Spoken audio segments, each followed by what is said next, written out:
La maison sur le roc construire pour résister. Il était une fois deux hommes dans un village au bord de la mer. Tous deux voulaient bâtir une maison. Tous deux voulaient un endroit où vivre en paix, où élever leurs enfants, où dormir en sécurité. Mais un seul avait compris la vraie leçon de la vie. Le premier homme choisit un endroit plat, facile d'accès, avec une vue magnifique sur la mer. Il ne voulait pas perdre du temps. Il voulait que sa maison soit belle et vite construite. Il posa les fondations, sur le sable. En quelques semaines, sa maison était prête. Grande, brillante, impressionnante. Tout le monde l'admirait. Regardez comme elle est belle. Il est très intelligent, ce bâtisseur, disaient les voisins.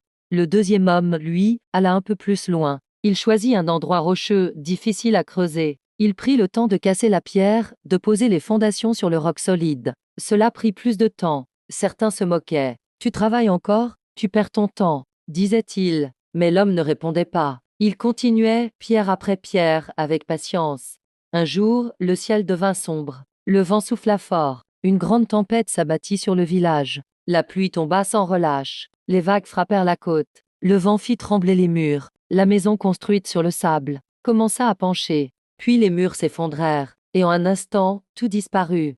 Mais la maison bâtie sur le roc, elle trembla, elle craqua, mais elle résista. Quand la tempête fut passée, elle était encore debout, pas parce qu'elle était plus grande ni plus jolie, mais parce qu'elle avait été bâtie sur ce qui ne bouge pas. Conclusion et leçon spirituelle. Jésus a dit, « Celui qui entend mes paroles et les met en pratique est comme cet homme sage. Mais celui qui entend mes paroles et ne les met pas en pratique est comme celui qui a bâti sur le sable.